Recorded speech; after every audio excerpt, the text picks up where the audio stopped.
Corso and Catone.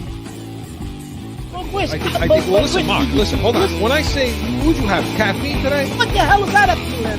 Presented by Special Sauce Podcast, Studio 42 Design, and Corso Law Group. Now for the real deal New England feel, Corso and Catone.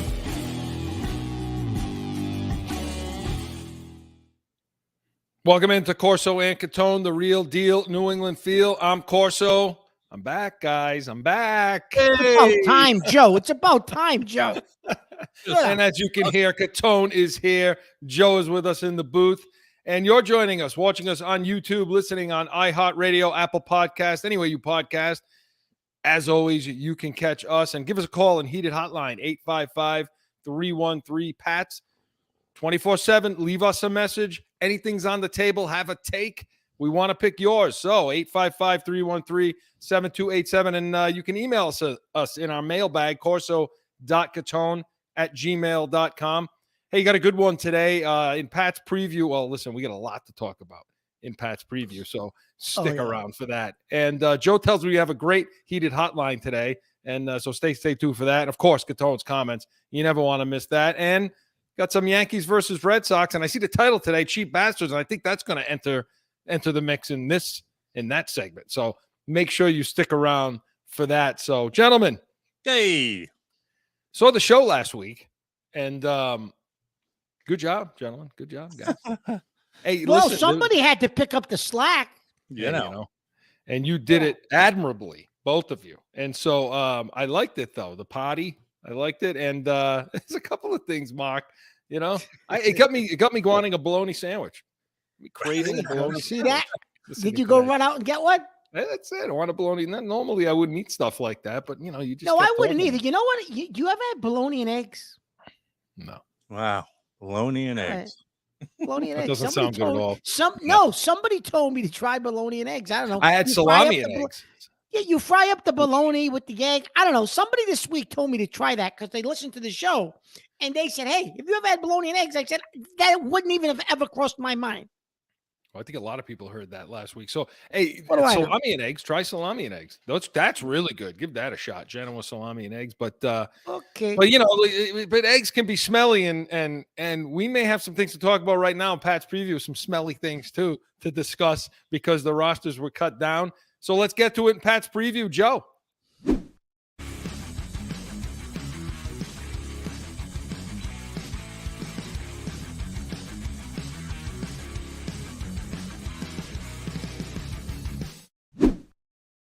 So Mark's been chomping at the bit now to talk about this. Rosters have been cut in the NFL down to 53 players, and then they can add, I think, another 17 to the practice squad, although I'm not sure of the rules as to when. Yeah, I tried to look that up, Chris, and it wasn't clear. Like a guy's automatically frozen on it.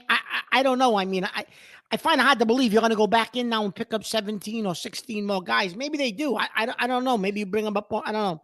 No, I think it's something like you'd have 69 players, 67. I think at that point when you're supposed to cut, you can have that 69. But regardless, I want to get to that. But before we do that, let's go back a little bit.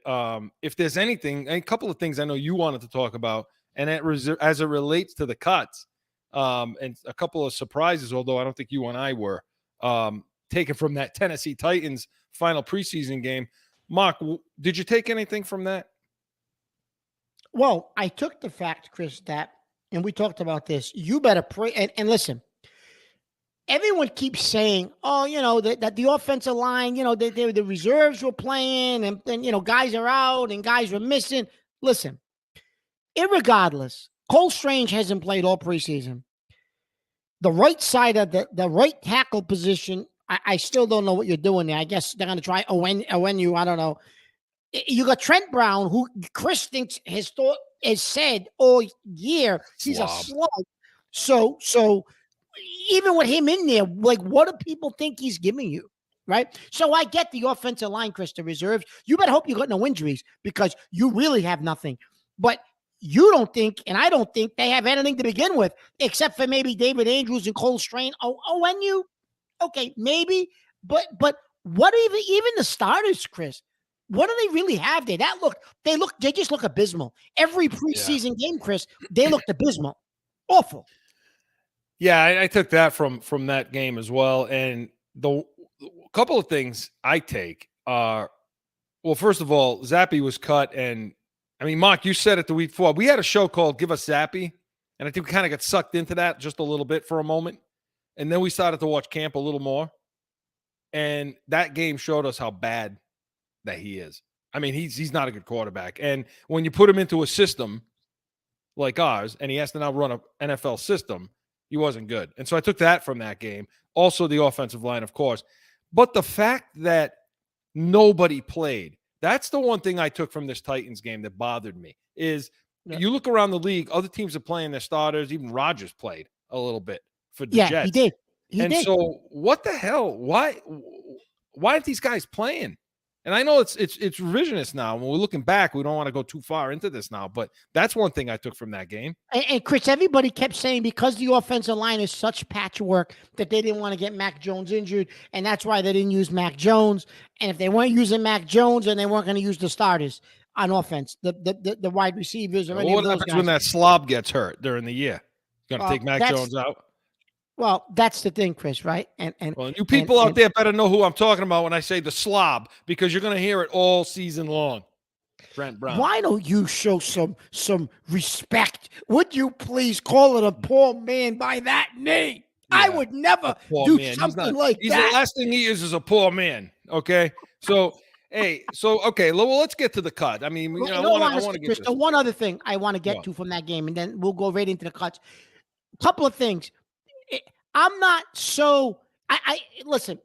I keep listening. I don't know. Maybe it's me, Chris. I keep listening to all these guys who are at camp. And Jesus, I wish you and I could be at these camps. Oh. All these guys, I listen to them talk about, what's going on at these camp. I kept hearing about this Matt too. How great! Oh, what an athlete! This, that. I wasn't. I granted, Chris. He just took the red jersey off. It was a small snapshot. He didn't necessarily impress me. He was running around the field like he didn't even know where he was supposed to be lined up. And maybe he'll get better with practice, Chris, right? And one play, he got twisted around by a tight end. If the ball's there, it's a touchdown. I wasn't necessarily as impressed with him as what everyone said he was in camp. I was expecting to see Micah Parsons on the field. Hey. But if you listen to these people in camp, Chris, they were talking. I mean, listen, I like I'll say this to you, Chris. You didn't need him if you drafted Nakobe Dean last year, who you wanted. So I'm sick of listening to these people about that. Okay? And he will be front and center come week one. Yeah, front center. Nakobe Dean. So that was just one take. And Jack Jones, Chris, I thought just had a terrible camp overall. I know he's in the roster, but he had a terrible camp. Interesting that he played a lot in that game. So let's get to what we have now, what we have left. So and let's go through some of the positions. And by process of elimination, we'll let you know who was cut. Absolutely. So quarterback. This was the a lot of people were shocked by this. So Chris, didn't I tell you though Friday? I said to you, he's playing into the fourth quarter, Chris. Something's up. And then we saw O'Brien screaming at him in the fourth quarter. Yeah, you Mark and I Friday night said to ourselves, this kid might be cut. And he was. Yeah, we did, honestly, and because he got laid out on the carpet by O'Brien, and at that point, and so Zappy gets cut, Malik Cunningham gets cut, and to me, a lot of people are talking about the Zappy, and I don't want to spend too much time on it. I want to get to all of them. So Zappy, they're saying, well, that's Kraft coming in and inserting himself. I don't know if I believe that much. What I think is maybe Bill Belichick's will turn it to O'Brien, and O'Brien saying, Bill, this guy can't play. This guy can't play. What are we wasting our time for? I mean, what are you? No, I agree with that, Chris. Especially when that's the first. You really, I mean, he's a backup quarterback, but O'Brien lost it with them. So whatever he did out there, he lost it. So you're right. He's just not that good, Chris. When you put him in a real NFL system, not running those simplistic plays that those two bozos had him run. And I do think, Chris, the one thing I do agree with is people were saying the last couple of weeks, they wanted to see Malik Cunningham's versatility. but they didn't want to put him behind center at quarterback because Right. they didn't want teams to see him. And now I'm starting to think that may be true, Chris, because they want him to try to clear waivers. I don't think Malik Cunningham, Chris, is going to clear waivers. I don't either. I think somebody's going to take a shot on him just because of the athlete he is, and you could put him behind center in a goal line situation and let him run an RPO for you. I honestly think he's going to go on somebody's practice squad. I don't think he's going to clear. If he clears, I pick him back up. I would pick him back up before Zappe, Chris. So then what the hell's the point? Why? Look, you don't have you have one quarterback on this team right now. Okay, because they cut McSorley, if you were going to release Zappe, Chris, wouldn't you have just kept Cunningham on the roster? Just keep Cunningham, and then if you want to move him to the practice squad and sign one of these stiffs that are out there, like if Hoyer gets cut loose, or Colt McCoy, or some one of these other guys, I kept hearing these names get kicked around. So I don't understand that. I mean, because I like this kid. I think he provides an explosive element. But right now, you're sitting there with just Mac Jones. He's your only quarterback on the team. That will obviously be fixed before they play the Eagles. So that's what we have. No surprises that Mac Jones is the starter. Little surprised about running back, Mark, because we went from having a lot. I mean, a busy, full room with obviously Stevenson, Elliott. You had Ty Montgomery. You had Pierre Strong. You had Kevin Harris. You had J.J. Taylor. This is what you had. Now, what you have left is Stevenson and Ezekiel Elliott. They traded Pierre Strong. They cut Harris. They cut Ty Montgomery. They cut your guy, J.J. Taylor. What? You're going to do with now you have only two running backs. I don't know what. Well, listen. So here's the thing. Montgomery's been hurt, Chris. Never stepped on the field. Hasn't stepped on the field in weeks. So my guess is he's not ready to play anyways. So they figure nobody's picking him up. You could always pick him back up and put him on the pup for 4 weeks, I guess. Maybe. Yeah. I don't know. And they're assuming no one's picking up Taylor. Taylor will probably end up back on the practice squad. Although Taylor flashed a little bit, Chris, the last 2 preseason games. Maybe somebody takes a chance on him. Harris, I guess they're figuring no one's picking him up, Chris. Right? Yeah. No one's right. Running backs. There's so many probably veterans that got released today that no one's taking Harris. So I think you'll see a couple of those guys, Chris, those running backs on the practice squad. Yeah. Is going to be my guess. And I'm looking at some of my notes here. Look, you're 100% right. Harris may end up clearing and getting back on the team.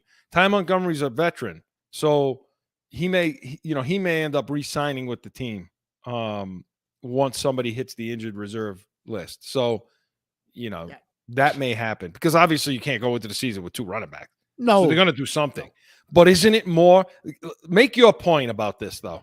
Make your point as the real indictment. So here's my thing, Chris. So my issue is this.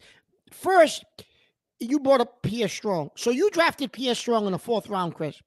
Okay. You trade him to Cleveland for a journeyman tackle. All he is a journeyman. You could have actually gotten that tackle last year for basically nothing. Now you're giving up a guy that was a 4th round draft pick. So that's my issue with Strong. I don't care that you got rid of him. I don't think he was contributing to anything. But another wasted pick, Chris. A 4th round pick you wasted on a running back, which you went crazy when they drafted him in the first place, and you traded him for a journeyman tackle. A guy you could have got that last year for basically nothing. Mark, he's 26 years old. This Tyrone Wheatley Jr., and we all remember Tyrone Wheatley. He was a running back, right? His old man. He's 26 years old. He's played 0 games. 26. I keep saying 26 because that's old in the NFL. That's older. And he played no games. He's played no games. And the other guy they picked up, well, we could talk about this when we get to the offensive line, but they picked up that low acquired for a 6th round pick. But yeah, Mark, you're right. You wasted draft picks on running backs when you could pick them off the shelf. And that's exactly what they're going to end up doing is maybe they'll get a couple of these guys back, but you're picking them off the shelf, basically. I'm trying to look up a note that I wrote to myself about this fool Wheatley. And at some point I'll find it. And it's telling you how piss poor this pickup really was. But I can't find it. I wrote it, and of course, you know me. I don't even know I'm alive. I can't find it, but I will find it. Listen, promise and you. so while you're doing that, let's get to the wideouts. Let's get to the room that everybody's been talking about, and it's high, hot topics is the wide receiver room. Now, you and I have been talking about they need to keep the 6 then. I mean, they've been talking about how can we hide Butte? How can we hide Douglas? Well, what the hell do you want to hide these guys for if they're showing that well? Put them on the team and put them in the game. And so they keep 6. So they keep Parker, they keep Parker, Juju Smith, they keep Kendrick Bourne, Thornton, Douglas, and Butte, which is, they kept 6. Now, Thornton's probably on his way to injured reserve. He'll be on short term. I'm thinking short term, right? Yeah. Right. So you got 5. I'm happy. I'm not happy with the room, but I'm happy with the fact that they didn't screw around with this Butte.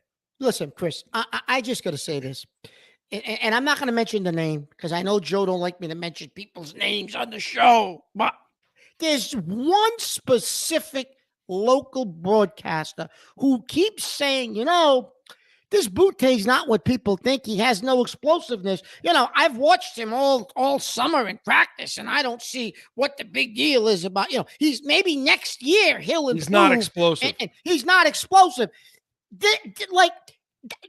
I want to just come through the screen and tell this guy, you actually have the ability. You actually are allowed to sit and watch training camp. Do you even know what you're watching? When the last 6, 7, 8 practices, Chris, he was just a touchdown machine. He has to have something. And then Belichick, they asked Belichick on Monday about Butte. And he said, hey, the second half of training camp, he excelled in everything we asked him to do. Yeah. And he has an explosiveness to him. The head coach said that. A Hall of Fame coach is telling you he has an explosiveness to him. And you got some moron that they're putting on the radio. They're putting him on TV, and he's telling you the complete opposite because obviously he doesn't know what the hell he's watching. Obviously, Chris. Obviously. Yeah. And a little hint. Big boy.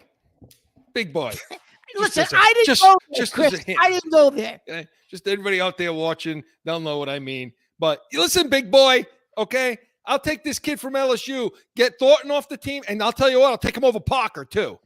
Okay? Put him at the X, and let's see what happens. But here's the thing. Play these guys now. They're on the roster now. Play them because you heard Burt Breer this week from The Athletic, MFQB or wherever he writes for, who basically said Juju Smith. We've been talking about this. His knee. And by the way, everyone out there, you're starting to hear things like Butte and Douglas and Jalen Hyatt. Okay, you're hearing these names. Well, Hyatt plays for the Giants, just for the record. But you're hearing these names, and all you got to do is get in touch with Joe. He'll go and pull the tape pre-draft, and you'll hear those names again. You'll hear those names in April. Butte, Douglas, and Hyatt. And Listen, where do you hear it? Where are you going to hear it, Joe? Where did you hear it? Right here on CORSO and Catone. Listen, just for the record, Chris. Actually, right here. CORSO and Catone. There you go. That's your friend. There you go. I love it. That's your friend, Lily. There she is. Listen, but go ahead, Mark. Just for the record, Chris, no broadcast, no show, no podcast, nobody had Douglas and Butte on their board together. Nobody mentioned those names, Chris, together. Maybe you heard Douglas's name. Maybe.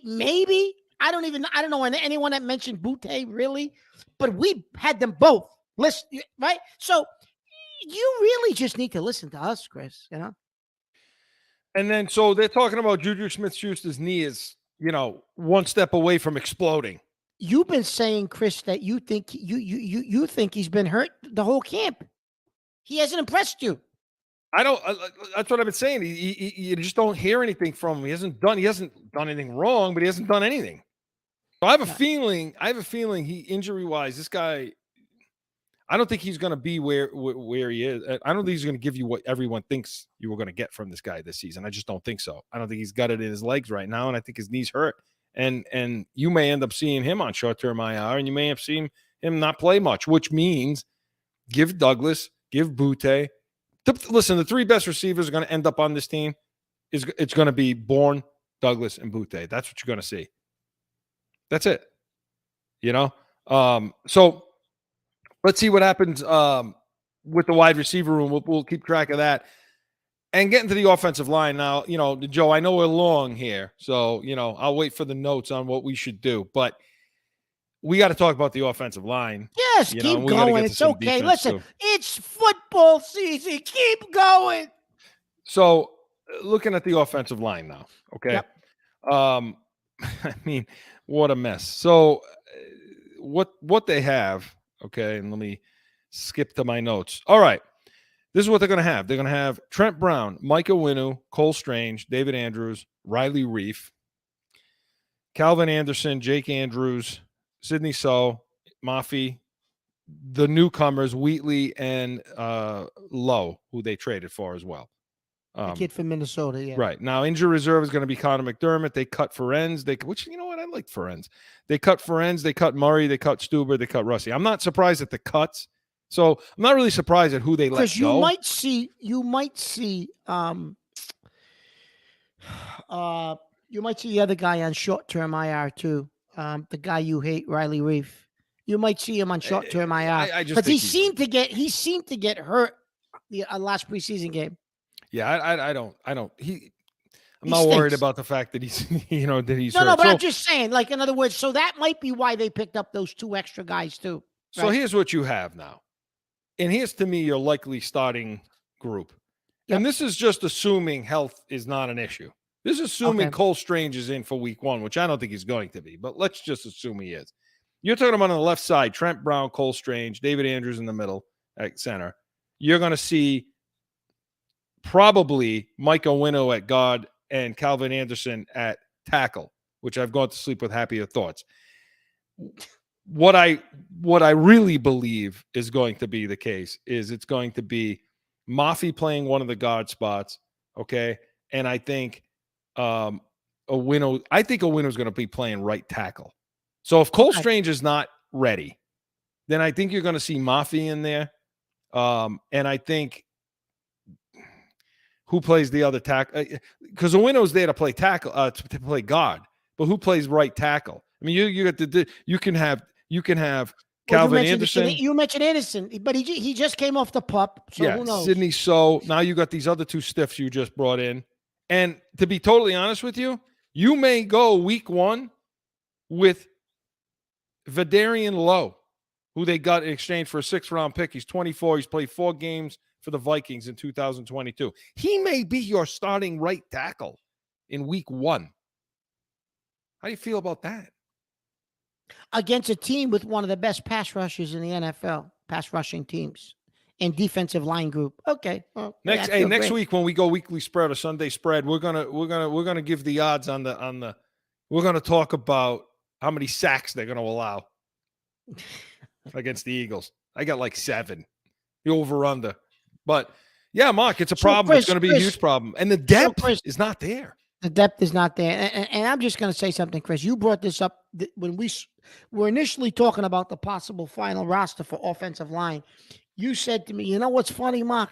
You said when Brady was here, he got rid of the ball so fast, and he went through his progression so fast, and he got rid of the ball so fast that he made the offensive line look actually better than they actually were, right? And everyone said, oh, Skarnecki is a great, listen, Skarnecki was an excellent offensive line coach. However, you had Brady there all those years, Chris, who made the slugs look good because how quickly he could get through his progression to make a quick decision or get rid of the ball. Right now, it's just the opposite. And we spent money on offensive linemen. Yeah, that's the funny thing. Guys, and Logan Mankins for a year before we let him go. Now, you need him and you won't pay him. You won't pay him. Orlando Brown and McGlinchey, who you mentioned during free agency, we should have spent money on them. You could have put one of them at left tackle. We don't want to spend money on them, but we don't got the quarterback anymore to protect the offensive line. Like, it's so screwed up, Belichick's logic, Chris. Like, explain that. Yeah, I can't explain it. I can't. It's just as Mark said, you paid offensive linemen when you didn't really need to pay offensive linemen. What you needed to do is pay wide receivers, because if you paid wide receivers or drafted them, A.J. Brown, Deebo Samuel, trade up and get Jefferson, and on and on and on it goes. Brady would have been here till last year, and you probably would have 2 more Super Bowls. Mark, they went to the Super Bowl in 2014. They should have gone in 15, right? They went in 16. They went in 17. They went in 18. You draft right, you put weapons, and you spend the money where it needs to be spent. You're going to go again in 19. You're going to go again in 20. You're going to go as many times as you want. You will be there.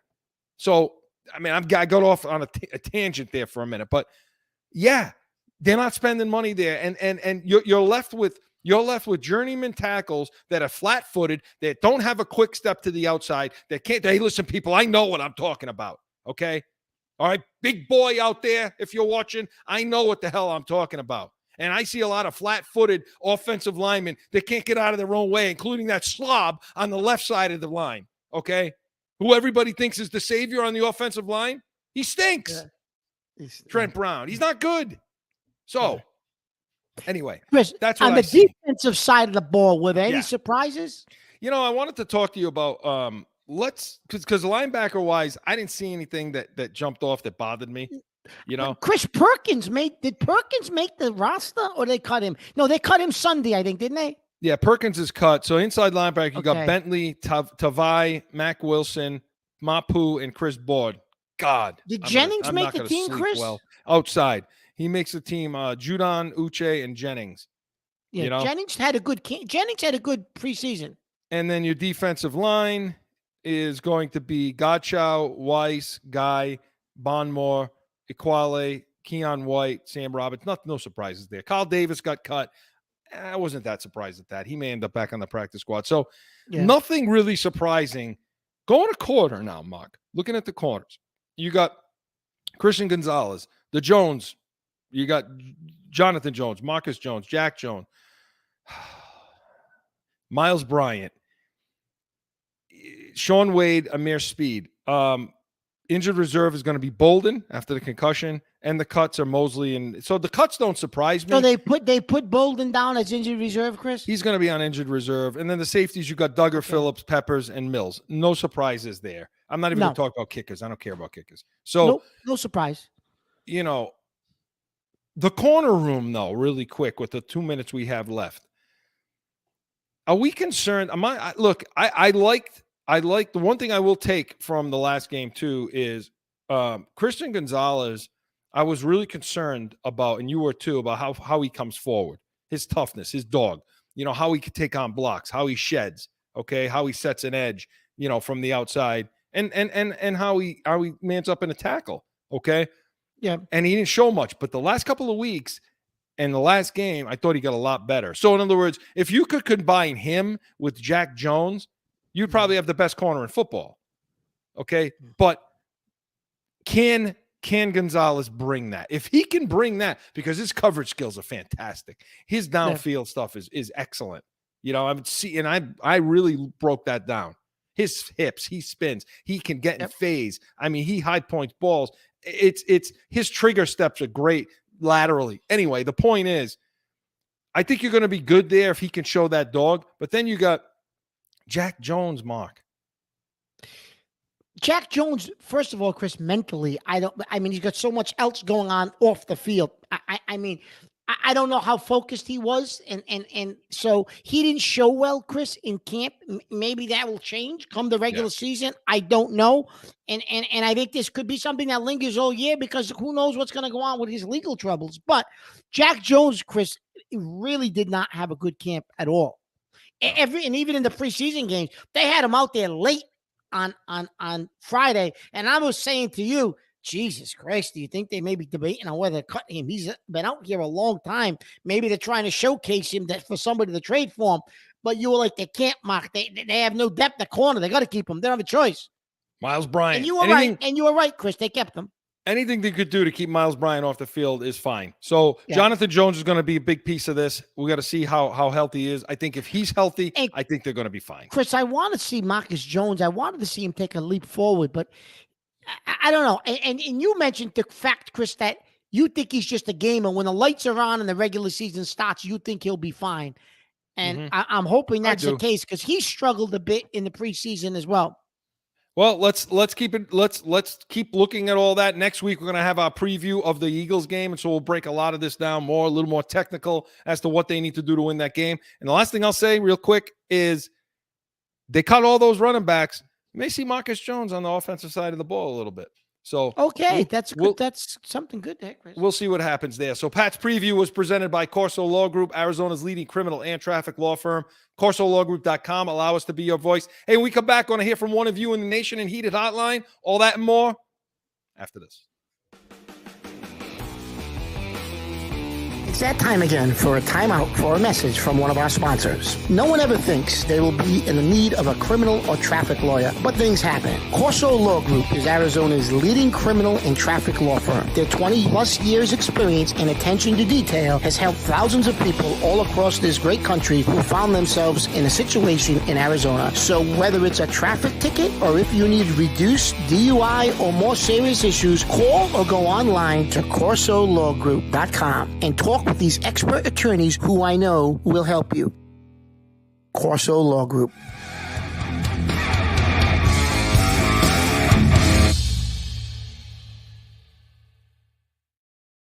Back in with more Corso and Catone, the real deal New England feel. Hey, it's been a little bit, I think. So let's hear from one of you in the nation and Heated Hotline. Joe.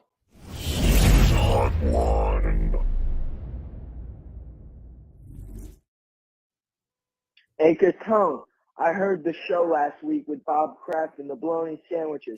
Are you kidding me? For NFL players, this is why they suck, you cheap bastard, Kraft. Love the show. No name. No, I love those. You love those, Joe.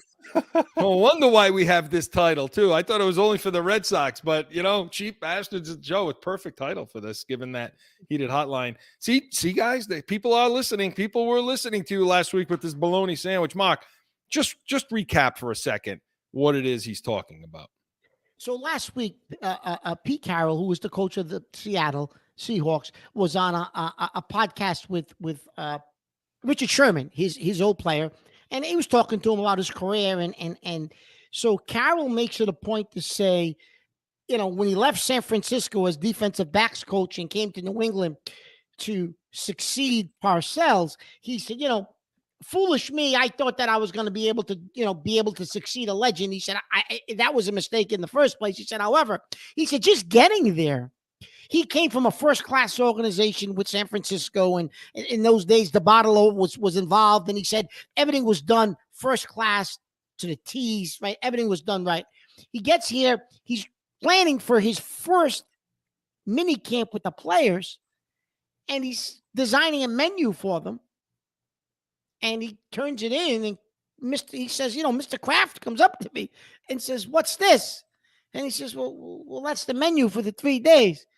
And Kraft says to him, no, we don't give them that stuff. They can get, they get a bologna sandwich, a bag of chips, some waters, right? And he's like, and at that point he says, I realized, Jesus, I might be in trouble over here, right? This isn't San Francisco. You know what I mean? Well, listen, and thank you for the call. Now, whether that's true or not, Chris, whether it was true or not, Chris, I can't see him bringing that up if it wasn't true. And nobody from the no one tried to say that wasn't true. Like, it was said, nothing came from the Patriots, nothing came from Kraft. Like, obviously it was true. Look, the bottom line, and Belichick has come out this week, and he's trying to toe the company line a little bit now, saying, "Hey, we spent some years we don't spend. You can't just go all in and spend. You see the Rams dealing with that now." He said you've seen the Titans back in 2014 dealing with that a little bit, and the Jaguars, I think, and it's hard to sustain and win that way, and that's the company line. Bottom line is this: from 2016, we're 31st in spending since 2016. So he can toe whatever goddamn company line he wants to toe. The numbers don't lie. You know what's funny to me? You don't want to know what's funny? And I love this call, Joe. I love this Heated Hotline call, because what's really funny to me is I've been listening. I listen to the things out there. And again, Joe, I won't say the names. It's fine.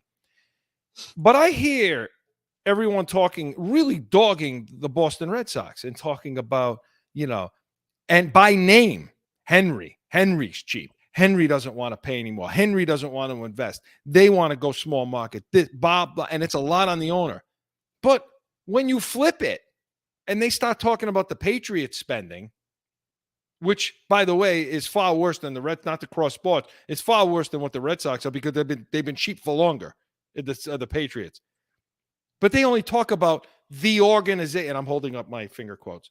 The organization doesn't like to spend. This way here, they don't have to say the name Bob Kraft doesn't want to spend money. Mark, why do you suppose that is, that you don't ever hear them dogging the crap out of Kraft when they should? So because the media is set up differently for baseball, Chris, than it is for football. So a lot of these guys that we listen to on the football side have access to locker room, have access to players, have access to getting information from coaches. Where on the Red Sox side, they don't have that because of what Brady created with Belichick over 20 years, Chris. They got this whole pool of media people who are connected and almost on the, I mean, they're not on the payroll, obviously, but they're connected and having this access to a team and to a franchise. And if they start to say that about Mr. Kraft and name Kraft by name, that'll cease to exist. Where in the Red Sox side, nobody has that access, Chris. They don't have that access. They don't have that pool of media who are connected to the team like it is in football. So they can dog them as much as they want. It doesn't make a difference. Yeah. But on the football side, Chris, there's a big difference because he'll cut their ties. And that's their blood. That's their livelihood. Right. That's bread and butter. Yeah. They're making money off of that. They're not all of a sudden going to dog him. And now, Right. okay, well, now you're out. You're done. Well, because the Red Sox networks, and they're a joke. Nesson, they're a joke. And meanwhile, on the other side, you can say, and people could say, oh, it's baseball town. Yeah, everybody that's our age and up is going to tell you, oh, it's about baseball. It's all about baseball. That's nonsense. It's football. It's the NFL. It's a story every damn day, 365 days a year, gambling and every other thing. I don't hear a lot of gambling shows talking about baseball betting. I hear it about football. It's about football. So all Bob Kraft's got to do is pick up the phone and say, this guy's off the air. This guy's not on the post game anymore. And that's that.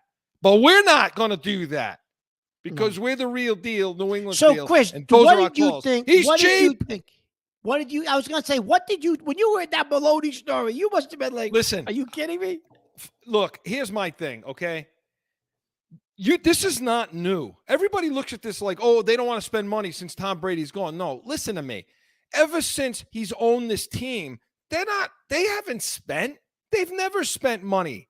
They hit the jackpot with the best quarterback that ever lived. They hit the jackpot with the best coach that ever lived, okay? And they also hit the jackpot with the best quarterback who didn't want to take the most money, who was willing to play company football and take less money to play. They fell ass into that. And they've never spent money. They spend it in spots. Revis a little bit. They spent it on Gilmore, Ty Law, Randy Moss in the extent, like here and there. And then 2 years ago, they spent a lot of money. That's it. This team is cheap because I'm sick and tired of hearing about Belichick.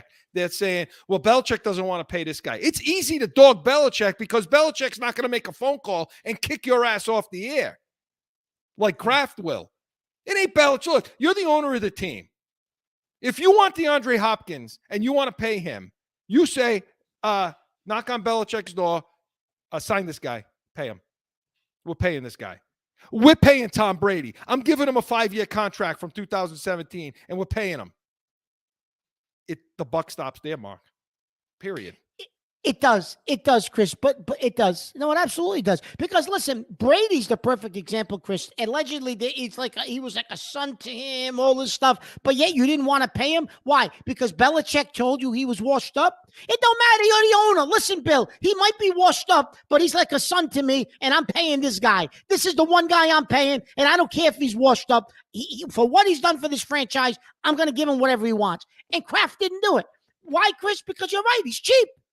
They could be the best team in football for as many years as they want, but they choose not to spend the money to do it. Period. There's no way to see it. And I'm talking about real money, guaranteed money. When you see these contracts like Ezekiel Elliott, up to $6 million, he's got to do this, he's got to do it. That's not coming out of Belichick's office. That's coming from the ownership's office. Those are those geeks sitting in his room figuring out what they're going to write up for those contracts and all those incentives. Nonsense. Caller, great call, Mark. Great call. Absolutely great call. I'm just glad that he referenced me. At least they're listening to me, Chris. Right? Fantastic call. Keep them coming. So, Heated Hotline was presented by Special Sauce Podcast. What's your special sauce? SpecialSaucePodcast.com. Hey, we come back, buckle up. Hey, we're already into it. Let's see if Mark is in Catone's comments, and that's coming up.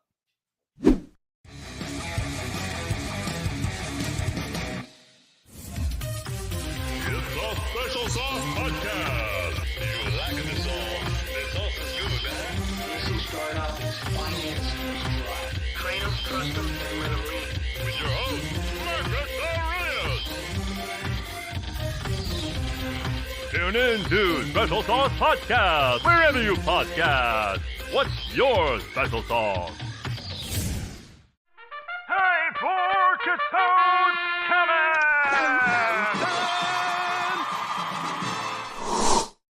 So, listen, we're a little bit, we've gone a little off the rails the last segment or so. We get a little crazy. We're talking about bologna sandwiches and salami and eggs and bologna and eggs. Well, I'm going to take us even further off the rails right now. And listen, it's Catone's comments, so I can talk about whatever I want.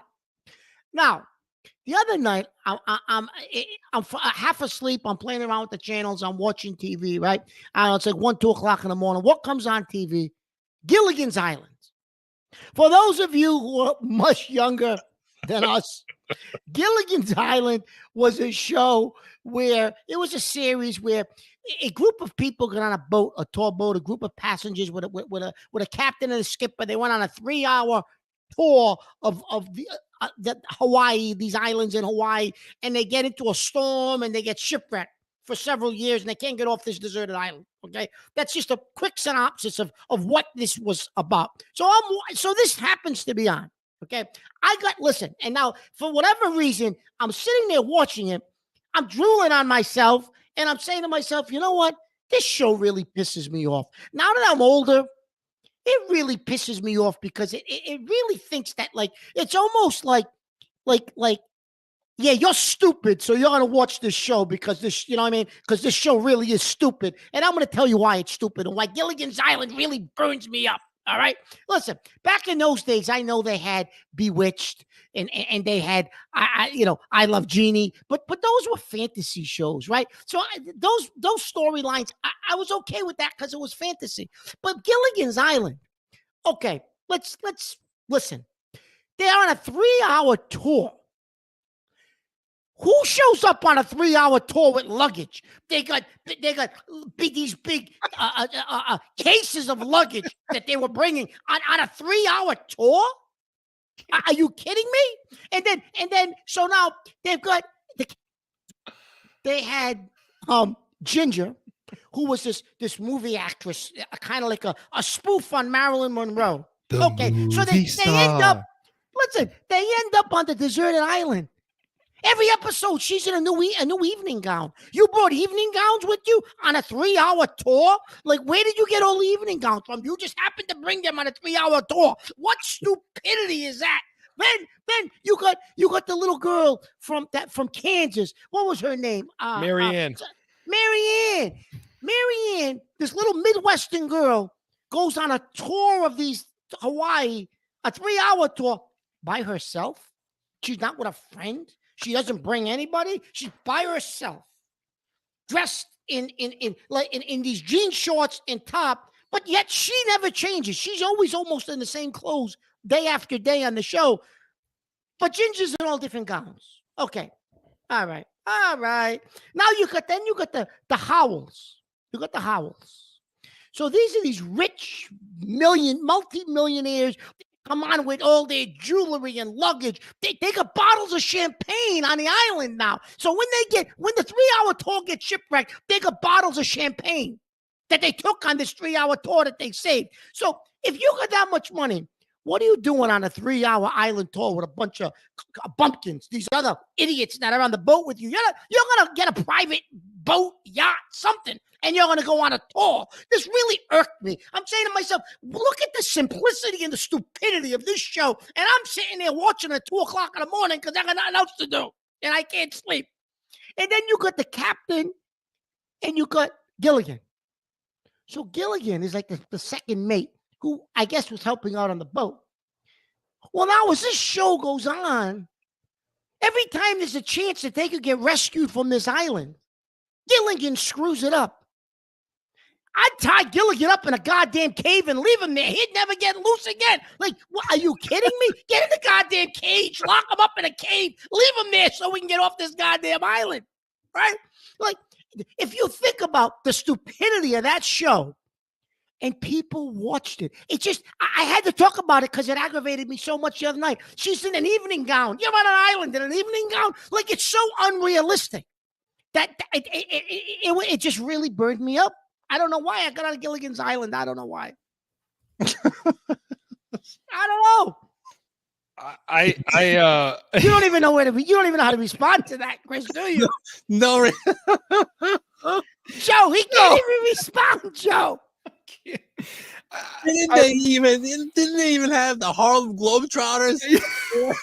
That's what I was going to mention. I don't know that I've ever laughed harder than this. Listen, and that's the other thing I was going to bring up.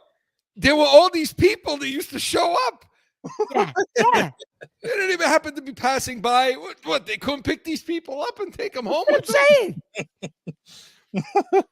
Gilligan had a little peephole going with Ginger, and that's why he kept sabotaging the rescue every single time. There we go. Joe, where do we begin? First of all, I love it's what did you call the genie show? I don't even remember. What was it called? I don't even remember. I love Genie. What was it called? I Dream of Genie. I Dream of Genie. That was it. But those shows were fantasy, so those were okay. Those were great. You used to be homesick from school, and those would be on.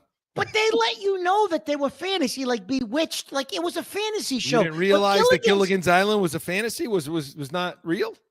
No. But what I mean was is, a reality show what's that one on the island? They get stuck. No, Fantasy Island. No, the new one, the my version of new one, the one where they compete to get off the island. No, I know what you're talking about. Yeah, that's been around for 20 forever. Years. Yeah. No. But my point is, Chris, I'm not saying it was real, but they make it seem like this is something that actually happened. Like, in other words, at least those shows, there's no such thing as Bewitched or I Dream of Genie, and a genie comes out of a bottle, right? Like, it was fantasy. But Gilligan's Island, they made it. You try to think like, yeah, that's something that happened or could have happened. Really? Are you kidding me? And the professor was great too. This guy, and you're right. He was. They always had the same outfits on, except her, except Ginger. And the professor could not, with all his might, do anything to get him off the island. Brilliant, he was. Brilliant. He used to solve everybody's problem that showed up. Yeah. Everybody that showed up on the island, he'd figure it out. He'd help them. He'd solve it. But they couldn't take a tree and cut it down and make it into a canoe. Listen. Something like that. Hollow that thing out. The rock bottom that you hit when you're talking about not only talking about it on a show like this, but sitting there watching it at 2:00. Listen, I can't talk though. Next week we're going to break down Falcon Crest. Joe. Dynasty. That's what we're going to do. I told them listen. Binge watch at least on the prairie. At least at the beginning of Catone's comments, I let everybody know that I'm off the rails. I told you. Well, if anybody out there was confused or curious or wondering if Mark has lost all sense of reality, there you have it. Just sit right back and we'll hear everything. Thanks, Chris. Yep. There we go. That's another thing, though. You didn't know what the weather was. You went out on a 3-hour tour when there was like a hurricane blowing in. Really? First of all, I'm taking. If somebody offers me a 3-hour tour of anything, I'm taking the gas pipe before I go and do that. 3 hours? 3 hours? Yeah, I'm good. On a boat?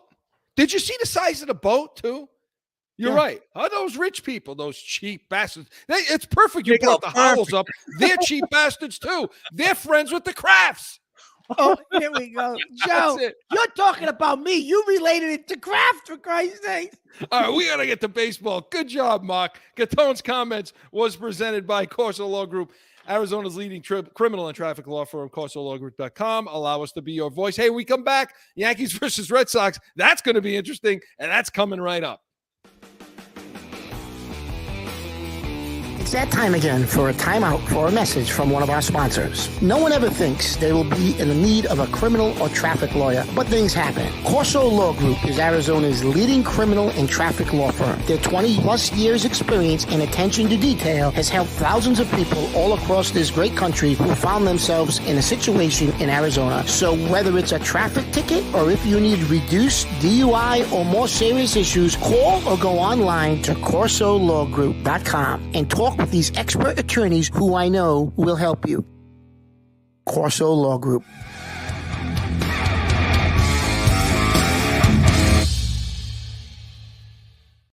Back in with more Corso and Catone, the real deal, New England feel. Hey, listen, there's always drama. It may be baseball. People may think it's boring, but we got a lot to talk about. We're going to do it in Yankees, Red Sox. Joe.